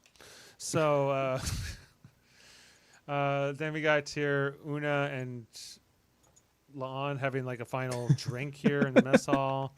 What's that? Just Jody, like, trying to, like, troubleshoot his camera. I cannot get it to work. Yeah, Una was going for a date here with Patton Oswalt's Doug. Doug, he's really bringing it here. Got the chain, he's got the roses. He's really trying to impress here. Full swagger. Full swagger. Anyway, Full stop. Yep, still blank. All right. I mean, come on. Like, look at the height difference there in the background. Oh, I know. Next shot. Like, that dress. She looks amazing in that dress. yeah. But yeah, in the background. Oh yeah, and then we have Kirk who's still icing his face with his glass of scotch. Having a drink here with Scotty. You should at the see bar. medical about that. He's like, nah, I like to wear the wounds. Yeah, Just need scotch. It's not so bad. I could get used to this. girls like it. So yeah, they're having a little drink. I guess setting up their team, and then that is the end of the episode as it is, and then we get what's basically the post-credit scene here. So the post-credit scene is what appears to be Spock teaching Doug about what humanity is, about various things like high fives and pull my finger and everything else. Pull the like finger, and then they flatulate. Like, Chris, do you feel like this was a scripted scene, or was this? No, like this was a blooper. This was a blooper. This was very much 100% like, let's improvise some stuff. It's Ethan Peck and Patton Oswalt having fun as Vulcans, and they're just like, let's add this post credit because some of this was actually really funny, and that's all this was. Because even at the end of the scene, Ethan Peck's character smiles, right? So like, this is not canon in any way. This is just a fun little scene between two actors having fun as Vulcans. Well, just now we have coming to us from Ottawa, where it may have rained. He doesn't care about retcons or Vulcan stoicism. Just give him a good story and no emotional repression. It's Adam Woodward. Hello, Adam. Hey guys, can you hear me? Can you see We me? can hear you now. We can see you. And see you. Glorious 4K definition. Man. Chris, I need you to sort me out sometime. Guys, here we go again. Well, we're pretty much here at the end. High five, down low, too slow for Adam. I have achieved victory. Adam, we're just kind of wrapping up our review of the screenshots and the episode, but Emmanuel, that comment, season 4 and season 5 of Discovery. Okay, he says he's quit Discovery season 3. Season 4 and season 5 of Discovery are the best seasons of that show. Sorry to interrupt, Dave. Sorry. It's okay. Adam, what what's your take on all this? Did you enjoy the episode? I just burned through it real quick. It was better than the last episode, Yes. but I'm still. I'm feeling we're lost, guys. This Strange New Worlds has gone off the rails. This episode, I stand by that call I made last week, and it didn't get any better. We only have 2 more episodes to watch, And you're left unsatisfied somehow. I really am. I feel like you could always count on 1 or 2 episodes sort of not being great, but I can think of 1 or 2 good ones this season. And looking at my scores, it doesn't really reflect that, but I am unsatisfied. I wanted to actually see their whole mission on that planet at the beginning. That was just like the premise of the whole episode was we're going on a planet to solve a problem. That would have been more funny actually. But yeah, it was okay. It was okay. So this will circle back to the comment Sparky had posted earlier. I mean, Star Trek has always had some campy and silly episodes, but back in the days where a season was about 20 plus episodes, having a few weird episodes, well, okay. But now it's way too much. Yeah, and I've said that all 3 seasons. We don't have enough time to waste with this, and there's got to be better stories they can write. Anyway, even if you think about what was a light-hearted episode or a funny episode, whether we're talking original series or beyond, like there was still a story that kind of made sense, like Trouble with Tribbles or something like that was kind of interesting, if not completely, super serious. And I think, I think what Jody and I were commenting on, Adam, was like it's very adult drama. It's like Melrose Place, 90210, any kind of those like series that might focus more on the relationships than anything else. The relationships and dynamics between the characters, and less so about anything science fiction driven. And that's been a main focus of this season for sure. Like season 1 and 2 of Strange New Worlds was it felt like fresh, almost a new spin on Star Trek. A lot of the episodes were really good. There was a handful. You count like 5 episodes in those 2 seasons where it's like, I don't know, this didn't quite hit. But this season has just been like almost back to back. Like, what do we do this episode? Let's do something wacky and strange, and just pocket this episode. Strange episodes. Yeah, strange new episodes. I think you could have had, honestly, you could have had a laugh track playing, and it would have been appropriate almost for this. Did you find yourself laughing at any points or giggling? There was a couple of good, funny scenes, but I mean, I like the way they looked. I like the Vulcan costuming they had, and uniforms they were wearing. That looked great. But again, I really wanted to see them on that planet. I thought that was going to be sort of cool. Well, but, yeah. Sorry, Adam. And I didn't enjoy. I know you guys have all talked about this, but the things I didn't enjoy the dance scene. The fighting was interesting, and then the dance, oh boy. And why is Kirk always showing up? Why is Kirk always showing up? Well, somebody in the comments earlier was literally, he's the next door neighbor of the sitcom. Yeah, he's the Kimmy Gibbler. It's like Kirk look the at Sparky's comment there. It's kind of funny. Yes, I have facepalm markings. I've had them for this whole season, man. It's they're permanent. It's this is Jump the Shark episode 3 or 2 for you guys. Season 3. On Mondays, we talk about a show like For All Mankind, which has a lot of relationship stuff in it, but it has a lot of it's always moving the plot along, and at least moves. Where this is just we're gonna have another episode where the two are gonna be awkwardly together. Okay. Yeah, and I'm with you guys on that. This season 3 has been there's not a lot of plot movement because every episode's its own little pocket universe episode, and the plot movement that's been going on this season has Spock stayed at Chapel. Now Spock's staying on. The Gorn were involved. The Gorn are asleep now, and now there's just nothing. We're just they're not. meanderously spinning circles. In Battelle, and they haven't done anything with it.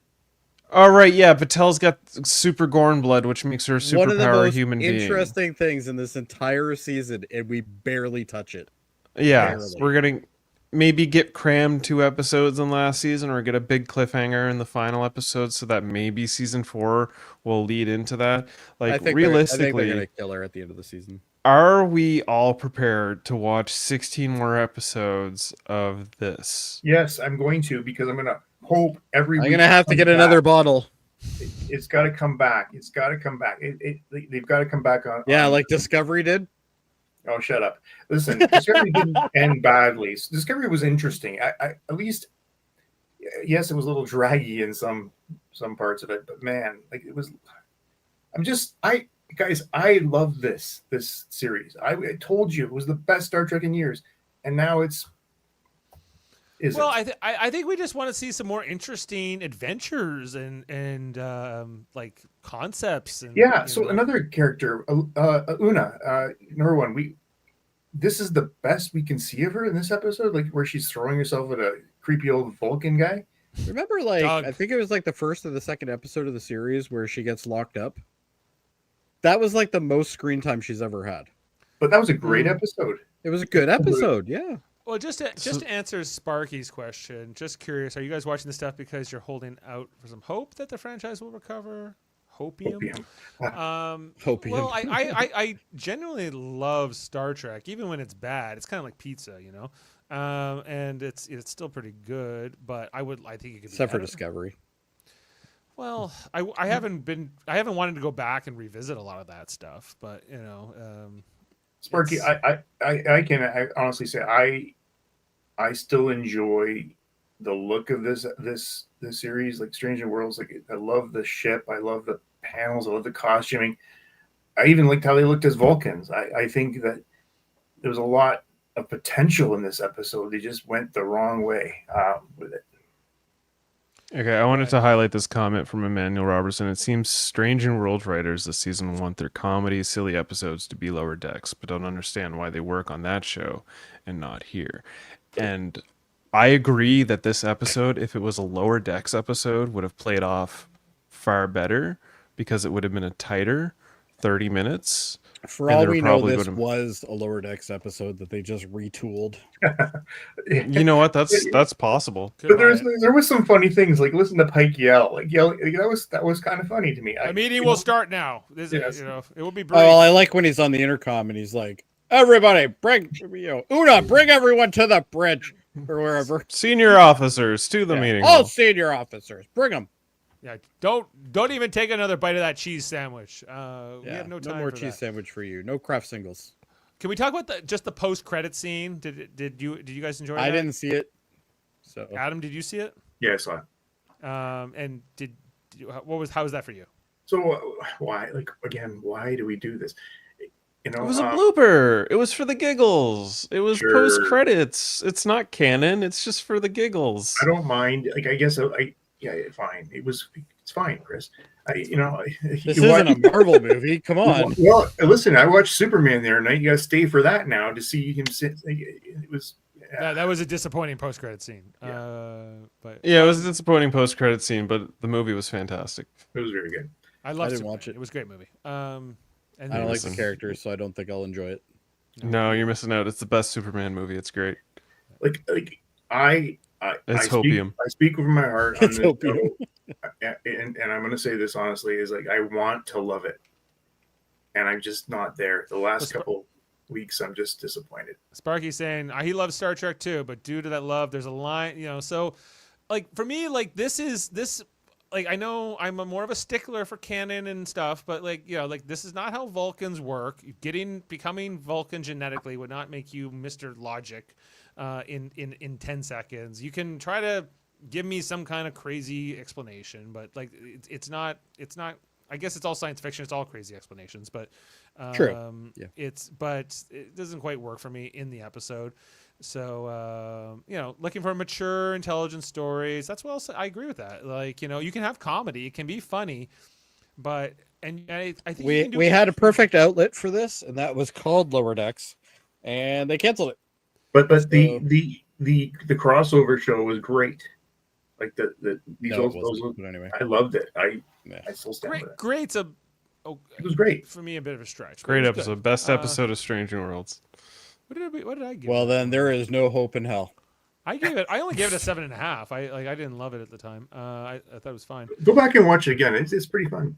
All right, It's well, You know great. what, It's a great Adam? For episode. you, I will go back and watch it again. Thank you. Try it. Well, It's not bad. It's funny. is there any trivia fun facts, Jody? No, I'm sorry. I'm just running. I'm in charge now, Adam. I've taken over the spot. All right. Fun facts with Jody. That wasn't nearly as good as Adam gets.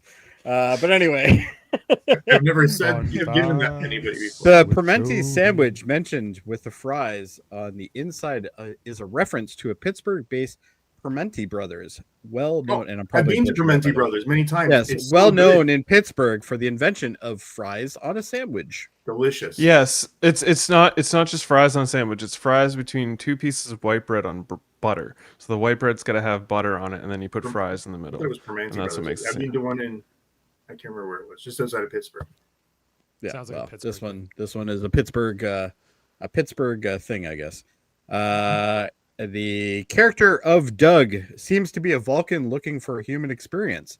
This is very similar to the character of Steven in the novel Enterprise: The First Adventure by Vonda N. McIntyre. He sought out emotional experiences, was a juggler, and Spock's cousin. So there you go. And just to touch base with a couple things we talked about, Dave, I have got you an answer on your Jag Corp. I think it was you Yes. that asked it. Yes. I did. Yes. In the event that the ship's officers are incapacitated, command would be passed to other unrestricted line officers, JAG Corps or Judge Advocate Generals. Anybody who works for that office is not allowed to be part of command. So like in an you can't even graduate to it.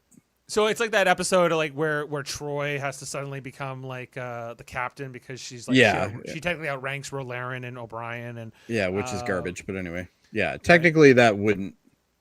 Well, I guess in that scenario it would fly because she is part of medical. So I guess technically she's not a lawyer or anything. So it's no, but the idea is that like basically the lawyers in the Navy, which would be the same as the lawyers in Starfleet, right? Like they're a specialized profession. They are. It is a special branch. Yep. They're can't part command. they're part of the Navy, but they're not like transferring over to become a captain of a ship, like or something like that, or a fighter pilot, right? Essentially, if they are to transition, they have to start over. It's not a branch. It's not a logical branch they can move to. Okay. So they it's a completely separate branch. It'd be like you're trained in advertising and then moving over to technical support for a computer firm. Like it's totally different training, I guess. So we have that. Also, the whales are definitely canon. We already knew that, but I thought I'd mention it again just to be safe. Cretaceans are actually part of a special group in Starfleet called the Creation Ops. Cetacean, excuse me. I always say that one wrong. But yeah, so Cetacean Ops. So basically, yes, they are there. They're primarily used in Starfleet for language and communication, but they're also used for mathematics and stuff like that as well. Navigation and stuff, yeah. Yeah. And one more, Patton Oswalt. Bonus fact! This is Patton Oswalt's second appearance in Star Trek. Yes. Did he do an animated one? He was in Picard season 2, episode 3. Yeah, he was episode 2. Second episode of Picard season 2. He played Spot 73 as introduces Agnes's virtual assistant in her lab. So it was a little cartoon cat that he voiced. Oh, I do remember that. Oh, I do remember that now. Yeah. Yeah, I remember not being that impressed with it. Okay. No, that was the entire season, Dave.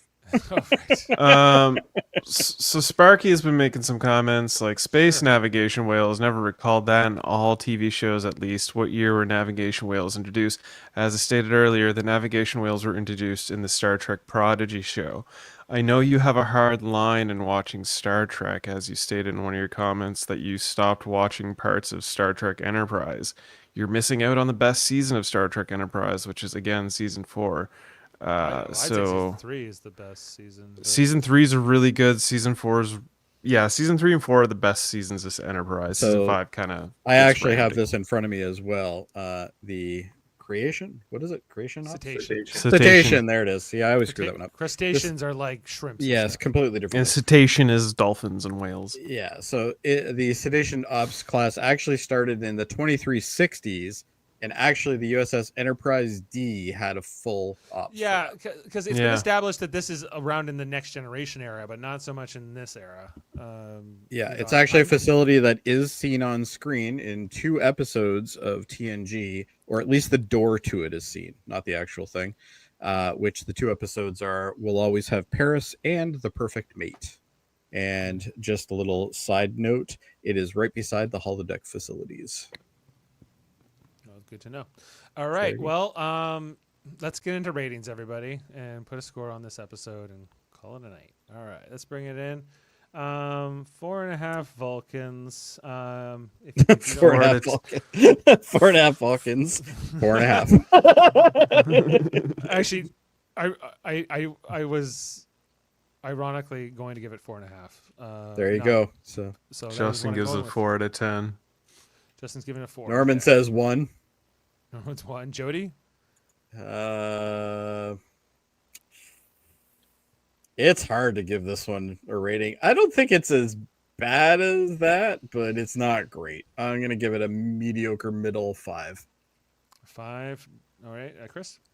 I had fun with this episode. I'm giving it a 7. Okay. He always ruins everything. And Adam, you're 5 for me, please. a 5. Okay, so we are averaging a 5.1 as of right now. It has a 7.0 on IMDb with 234 votes. I just want to point out how in sync me and Adam are now. Soon we'll be together. Soon you will be soon be trashing everything together. The gods of Strange New Worlds to pull me out of this funk next week and get back on track. Based on the episode name, I'm going to go with no. Right. But we'll see. So, what is it called? Yeah, we're... Well, this Dave's going to tell you in a second. Yeah, right now we're averaging only this is a big drop on this season ratings-wise. At the moment. So I don't know. Sparky's alluding to the female Jem'Hadar in Starfleet Academy and asking what our thoughts You need to go see our trailer reaction. We already have that. Well, sure. I guess because we've already explained that one. We're told that she's not actually a full Jem'Hadar. She's of course not. She's a Klingon hybrid. Klingon Jem'Hadar hybrid, which would indicate at least one Jem'Hadar had sex at some point. But maybe not. Probably with a female Klingon in this evolution. Maybe not consensual. I'd say by the 32nd century, a lot could have happened. So I'm okay with whatever. Yeah, I'm okay if you just don't watch that show at all. Of course I'll watch it. Face bombs incoming. Oh, yeah, Adam's head is going to be inverted in when that show gets watched. He's going to have a big hole in his head. Like I used to have a flat. Have a frontal issue. Right. Anyway, it depends what you're looking for in your Star Trek. If you're looking for a bunch of, if you're looking for crap, you're in the right time. You're looking for relationships and more interpersonal stuff. I guess this is Skydance can't. Listen, I think what's gonna happen here is season 4 and 5 of Strange New Worlds will probably be the better seasons because this has been a trend with common and new Star Trek shows is that the later seasons are the stronger seasons. It happened with Discovery. It happened with, Picard. It's happened with Lower Decks. It's happened with, it's going to happen. Every show has bad episodes. That's not the problem we have here. It's the consistency of the bad episodes is the biggest issue here. And this whole garbage thing where everything has to be a gimmick now. Just give me some cool adventures. That's all I want. I'm not massive story. I'm not arguing that this season 3 of Strange New World has essentially lost the plot. There's not much plot this season. It's just like grab bag. What do we get in this episode? Not entirely what we want from Star Trek. I think they took we don't want long linear storylines. We want episodic adventures in our Star Trek. Which they took that 100% good. I was so excited when I heard that. That has not changed. I agree with that. I feel like they've taken that a little too close to heart, and they're just like, all right, well, let's just give them random bullshit every episode. It's like they put the writers in the writers' room and said, "Okay, guys, just whatever you want to do. Whatever you want. throw whatever you want at the wall and see what sticks. But so far, most of it hasn't really stuck that well. You know, I think the biggest detriment to what's happening with Strange New Worlds is that they're changing directors every episode. I think there needs to be some coherency and consistency in your directors, which will bring a more coherent and consistent story throughout your many episodes. But if you we're keep changing directors, you're something changing very vision. similar. We're watching For All Mankind, same type of run, 10 episodes in a season. And yes, there are some definite boring areas, but they have different directors constantly. Well, they always follow this model. Like it's the same director for two episodes. Two right? episodes and then next director. And that's a consistency that helps build a evolution story. If you change your vision and your director, that's my point. If you want to have a variety of directors, that's not a problem, but you got to give them some sort of substance that they have to stay to. Like you can't just say give them a good story or to direct. Like it feels like Quentin Tarantino keeps dropping tabs, man, and all of a sudden I got a new bloody episode of Strange New Worlds that makes no sense. From what I keep hearing about Tarantino's Star Trek, I really want to watch that. I would kill to see it, but it's not going to happen. I'll check it out, no matter what. It'll never happen, but yeah, I would also check it out if it did. Well, it's already confirmed the next movie is not going to be anything to do with him. Well, they're not doing any more blockbuster movies, I think. From my understanding, the next one I think is supposed to be a streaming only one. Yeah, if anything, yeah. Well, you know how long the last streaming one went. Well, yeah, that's half the. Let us not speak of the section of the 31. It's classified. Sorry. It is very classified. Guys, it never happened. A shitty 2025 with Star Trek. I'm going to say that right now. And yes, what? Star Trek has sucked since COVID. And Sparky, it's all COVID's fault. We love the Orville too. We've covered every episode of the Orville here on the podcast. You can go check that out whenever you like. I'm really hoping that season happens. And if we ever get a new season of the Orville, we'll be back for that as well. Oh, 100%. And anyway, so what's the next episode called? Do we have the title for the Strange New Worlds? I remember it being absolutely a terrible idea. Terrarium. It's terrarium or something like that. Yeah, terrarium. That's like when you have like a jar, like, and you put a little ecosystem. Remember that movie Biosphere? Yes. Yeah. Biodome. Pauly Shore. Yeah. Pauly Shore and Baldwin, right? Stephen Baldwin. Yeah. Stephen Baldwin. Yeah. Adam. Stephen. I thought it was Adam. Maybe it was Adam. I don't know. It was a Baldwin. I'm pretty sure it was a Baldwin. It was a Baldwin. I don't know. They're all really interchangeable for the most part. Yeah. They're related, I believe. Except for the one that kills people and stuff. Oh, this guy Sparky. Listen, I already commented on that last week, and if I like I said last week, if I open up IMDb one more time and see Pike's little come up head, I'm gonna freaking puke. And and I haven't opened it since then because of it. I can't do it. Yeah, well, and if you watch any other shows like For All Mankind, we covered that here on Live Long and Podcast every Monday night. We are headed into season 3 on this coming Monday. Big change. Polaris. So check that out. We'll be starting our run of those episodes. Also, you might not know this, Dave, but starting September 7th, Jody, Stephen Waters, and myself, we're going to start reviewing Alien Earth. We're going to start. We're hoping to have Adam. I've watched them all now, and I've got to say 2 and 4 I've really liked. All right, we'll have to bring you in on that panel. So 1 was pretty boring. I am also watching season 3 of Foundation, and I'm liking it, but what's Foundation? It's an Apple TV show. Maybe one day we'll cover it. It's a really you will like it because it's got Lee Pace in it. So I love Lee Pace. Yeah, he's my favorite guy who played a gay guy. Adam, open up your September 7th for some Alien Earth review. Okay, well, it's a Sunday. Good luck with that, guys. I know I'm not a big Alien person, but wish you guys well.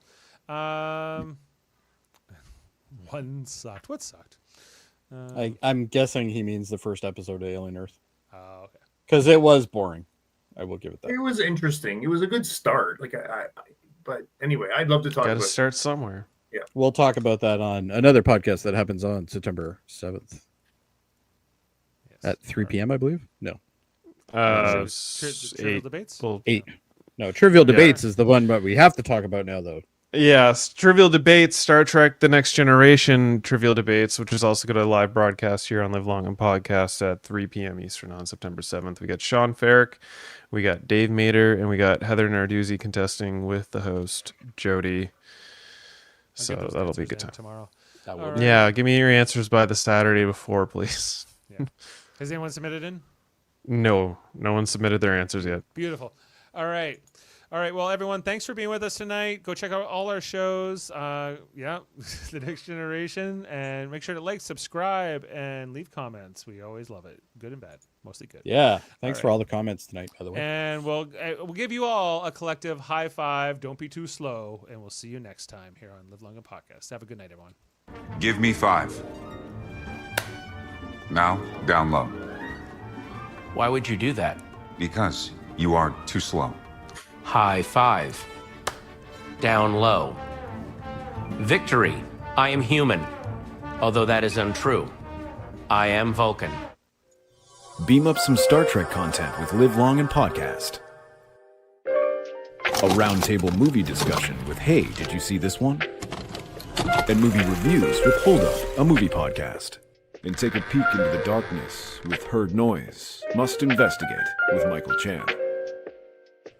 Watch us duke it out on Trivial Debates. And let's chat about TV with the Super Mater Brothers. It's all here on the United Federation of Podcasts.